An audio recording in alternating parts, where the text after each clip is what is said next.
ಸಮಕ್ಷಮದಲ್ಲಿ ಮುಖ್ಯಮಂತ್ರಿಗಳ ರಾಜಕೀಯ ಇಲ್ಲ, ಅವರು ಕಾನೂನು ಪ್ರಕಾರ ಮಾಡ್ತಿಲ್ಲ ಅಲ್ವಾ?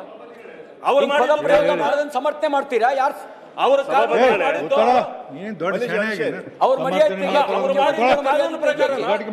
ಸಭಾಪತಿಗಳೇ, ಮಾನ್ಯ ಸಭಾಪತಿಗಳೇ, ಶ್ರೀನಿವಾಸ್ ಅವರು ಒಬ್ರು ನಮ್ಮ ಶ್ರೀನಿವಾಸ್ ಅವರು ಮಾತಾಡಿದ್ರು. ಅವ್ರು ಹೇಳಿದ್ರು ಮೋದಿ ಇಲ್ಲ ಅಂದ್ರೆ ದೇಶನೇ ಇಲ್ಲ, ಮೋದಿ ಇಲ್ಲ ಅಂದ್ರೆ ಏನೂ ಇಲ್ಲ ಅಂತ ಹೇಳಿದ್ರು. ಅದಕ್ಕೆ ಅವರು ಆ ಕೋಪದಲ್ಲಿ ಟೀಕೆ ಮಾಡಿರ್ಬೋದು. ಇಲ್ಲ ನಾನು ಹೇಳೋದು ಅದಕ್ಕೆ ನಾನು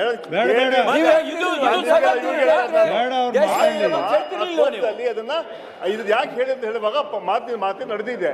ಅದರಿಂದ ಅದಕ್ಕೆ ಇಷ್ಟು ಅದಂತ ಬಹಳ ಸರಿಯಲ್ಲ ಅಂತ ನನ್ನ ಭಾವನೆ.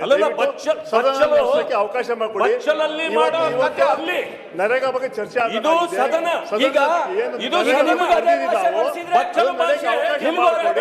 ಈಗಾಗಲೇ ಅದು ಮಾತಿನ ಬರ್ತದೆ ಮಾತಾಡಿದ್ದಾರೆ. ಅದರಿಂದ ಅದಕ್ಕೆ ತಾವು ದಯವಿಟ್ಟು ಸದನಕ್ಕೆ ಅವಕಾಶ ಮಾಡಿಕೊಡ್ಬೇಕು. ಸಭಾಪತಿಗಳೇ, ಬಚ್ಚಲ್ ಬಾಯಿಗಿಂತ ಕೆಟ್ಟ ಬಾಯಿ ಅದು.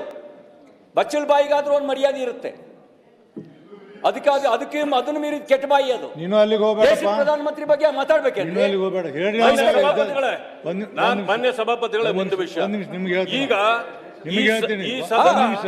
ಆಮೇಲೆ ಅದು ನಿಮಗೆ ನಾನು ಹೇಳ್ತೀನಿ, ನಿಮ್ಮವ್ರು ಬೇಕಾದಾಗ ಎದ್ದು ಮಾತಾಡೋದಂದ್ರೆ ನಾನು ತಡ್ಕೊಳಕ್ಕಾಗೋದಿಲ್ಲ. ಏನು ಬೇಕಾದ ಎದ್ದು ಮಾತಾಡ್ತಾರೆ. ನೀವು ಮಾತಾಡ್ತಿರ್ತೀರಿ, ಅವ್ರು ಮಾತಾಡ್ತಾರೆ. ಒಬ್ರು ಯಾರು ಮಾತಾಡ್ಲಿ ಕೈ ಎತ್ತಲಿ ಕೇಳಿ. ನಾನೇ ಮಾತಾಡ್ತಿದ್ದೀನಿ. ಈಗ ದೇಶದ ಪ್ರಧಾನಮಂತ್ರಿ ರವಿ, ನಿಂದ ಅತಿಯಾಗಿದೆ ಹೇಳ್ತೀನಿ, ನಿಂದ ಅತಿಯಾಗಿದೆ ಸದನದಲ್ಲಿ. ದೊಡ್ಡ ಪಂಡಿತ ಅಲ್ಲ. ಅತಿ ಮಿತಿ ಎರಡು ನಂಗೆ ಗೊತ್ತು. ನೀವು ಆ ಸಭಾಪತಿಗಳೇ ನಿಮ್ಮ ಸಮಕ್ಷಮದಲ್ಲಿ, ಮುಖ್ಯಮಂತ್ರಿಗಳ ಸಮಕ್ಷಮದಲ್ಲಿ ಪ್ರಧಾನಮಂತ್ರಿಗಳ ಬಗ್ಗೆ ಮಾತಾಡಿದ್ದನ್ನ ಅಲ್ಲ, ನಾ ಏನ್ ಹೇಳ್ತೀನಿ, ಒಂದ್ ನಿಮಿಷ ರೀ, ನಾ ಏನ್ ಮಾಡ್ತೀನಿ ಅನ್ನೋದನ್ನ ವಿಚಾರ ಮಾಡಲು ಒಮ್ಮೆಲೆ ಮಾತಾಡಿದ್ರ ಏನ್ ಹೇಳ್ತೀನಿ, ಏನ್ ಕೇಳುವ ಸೌಜನ್ಯ ಬೇಡ ನಿಮ್ಗ. ನಾ ಏನ್ ಮಾಡ್ತೀನಿ ಆಮೇಲೆ ಹೇಳ್ತೀನಿ, ಕೂತ್ಕೊಳ್ಳಿ. ನಾ ಹೇಳ್ತೀನಿ, ನಾ ಹೇಳ ಮಟ್ಟ ಯಾರು ಅಷ್ಟು ಪೇಷನ್ಸ್ ಇಲ್ಲ ಹೆಂಗ.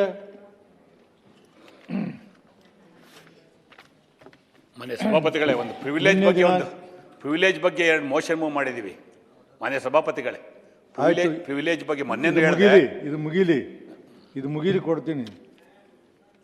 ನಿನ್ನೆ ನನಗೆ ದಿನಾಂಕ 2/2/22 ಮಾನ್ಯ ವಿರೋಧ ಪಕ್ಷ ನಾಯಕರು ಹಾಗೂ ಇತರರು ನನಗೊಂದು ಪತ್ರವನ್ನು ಕೊಟ್ಟಾರೆ.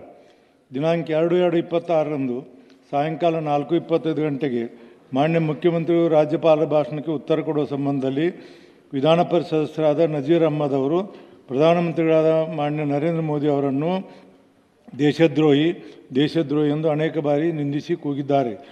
ಆದ್ದರಿಂದ ಪ್ರಧಾನಮಂತ್ರಿ ಅವರನ್ನು ಅಪಮಾನ ಮಾಡಿ ಹಾಗೂ ತೇಜೋವಧೆ ಮಾಡಿದ ಕಾರಣ ಅವರನ್ನು ಸದನದಿಂದ ಅಮಾನತುಗೊಳಿಸಬೇಕೆಂದು ವಿನಂತಿಸಿರುತ್ತೇವೆ. ವಂದನೆಗಳೊಂದಿಗೆ.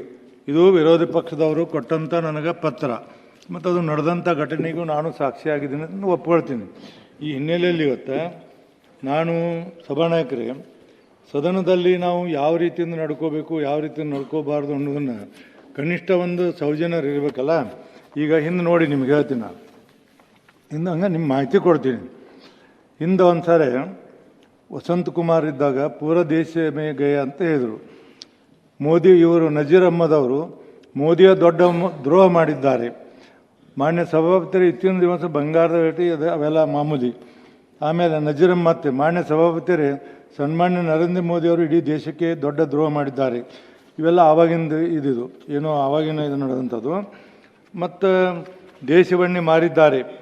ಆಮೇಲೆ ದೇಶಕ್ಕೆ ದ್ರೋಹ ಮಾಡಿರುವುದು ಮೋದಿ, ಇವ್ರದ್ದು ನಾನು ನಜೀರ್ ಅಹ್ಮದ್ನ ಓದೋದು. ಆಮೇಲೆ ಅವರು ಹೇಳಿದ್ದಾರೆ, ಹಿಂಗೆ ಹಲವಾರು ಸರಿ ನೀವು ಹಿಂದೆಲ್ಲ ಹೇಳಿರಿ. ಆಮೇಲೆ BJPಗೆ ಧಿಕ್ಕಾರ ಇವೆಲ್ಲ ಹೇಳಿದಿರಿ. ಇವನ್ನೆಲ್ಲವನ್ನು ನಾವು ಏನಂದ್ರೆ ತೆಗೆದು ಪ್ರತಿ ಸರಿ ಆವಾಗ ನಾವು ಒಂದು ವಾರ್ನಿಂಗ್ ಕೊಟ್ಟಿದ್ದೆ.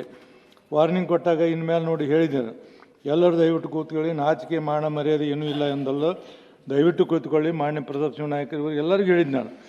ಇದು ಹೇಳಿದ ನಂತರ ಮತ್ತು CT ರವಿ ಅವರು ಮಾತಾಡಿದರು, ಹನುಮಂತ ನಿರಾಣಿ ಅವರು ಮಾತಾಡಿದರು, ಎಲ್ಲರೂ ಮಾತಾಡಿದರು. ಇದೆಲ್ಲ ಆಯಿತು. ಅಷ್ಟಕ್ಕೆ ಅವತ್ತು ಮುಂದೋಗಿ ನಾನು ಹೇಳಿದೆ, ಇವರು ಭಾರತಿ ಶೆಟ್ಟಿ ಅವರು ಹೇಳಿದರು, ಈ ದೇಶದ ಪ್ರಧಾನಮಂತ್ರಿಯವರು ಈ ದೇಶವನ್ನು ಉದ್ಧಾರ ಮಾಡಿದ್ದಾರೆ ಎಂದು ಹೇಳಲಿ ಅಂತ ಹೇಳಿದರು. ಇವೆಲ್ಲ ಆದ ನಂತರ ನಾವೇನು ಹೇಳಿದ್ವಿ, ಚಲೋನಾರಾಯಣ ಸ್ವಾಮಿಯವರು ಮಾತಾಡಿದರು.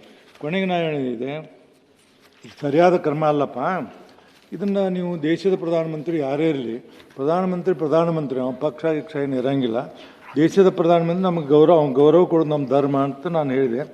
ಅದಕ್ಕೆ ಅದ್ರ ಬಗ್ಗೆ ನೀವು ವಿಷಾದ ವ್ಯಕ್ತಪಡಿಸ್ರಿ ಅಂತ ತಿಳ್ಕೊಂಡು ನಾನು ಹೇಳಿದೆ. ಅವಾಗೂ ಅವರು ಅದರ ಬಗ್ಗೆ ಏನು ಜಾಸ್ತಿ ಇದನ್ನು ಮಾಡಲಿಲ್ಲ. ಹೇಳ್ತೀನಿ, ಮತ್ತೆ ಮುಂದೆ ಬಂತು. 13/7/23 ನಜೀರ್ ಅಹ್ಮದ್ ಪ್ರಧಾನಮಂತ್ರಿ ನಂಬರ್ 1 ಫ್ರಾಡ್, ನಿಮ್ಮ ಪ್ರಧಾನಮಂತ್ರಿ ದೇಶಕ್ಕೆ ದ್ರೋಹ ಮಾಡಿದ್ದಾರೆ, ಪ್ರಧಾನಮಂತ್ರಿಗೆ ಧಿಕ್ಕಾರ, ನರೇಂದ್ರ ಮೋದಿಗೆ ಧಿಕ್ಕಾರ, ಅದು ಯಾವುದೂ ನಾನು ಕಡ್ತಕ್ಕೆ ಹೋಗಬಾರ್ದು ಅಂತ ಹೇಳಿದೆ. ಆಮೇಲೆ ನಿರ್ಭೀತ, ನಿಷ್ಪಕ್ಷಪಾತ, ವಿಶ್ವಾಸಾರ್ಹ ಸುದ್ದಿಗಳಿಗೆ ಮತ್ತೊಂದು ಹೆಸರಾಗಿರುವ ನ್ಯೂಸ್ 18 ಕನ್ನಡ ಈಗ ಆಪ್ನಲ್ಲೂ ಲಭ್ಯವಿದೆ. ದಯವಿಟ್ಟು ಇಲ್ಲಿರುವ QR ಕೋಡ್ ಸ್ಕ್ಯಾನ್ ಮಾಡಿಕೊಂಡು ಆಪ್ ಡೌನ್ಲೋಡ್ ಮಾಡೋದಕ್ಕೆ ಮರಿಬೇಡಿ. ನಿಮ್ಮ ಬೆಂಬಲ ಹೀಗೆ ಸದಾ ನಮ್ಮೊಂದಿಗಿರಲಿ. ಧನ್ಯವಾದ.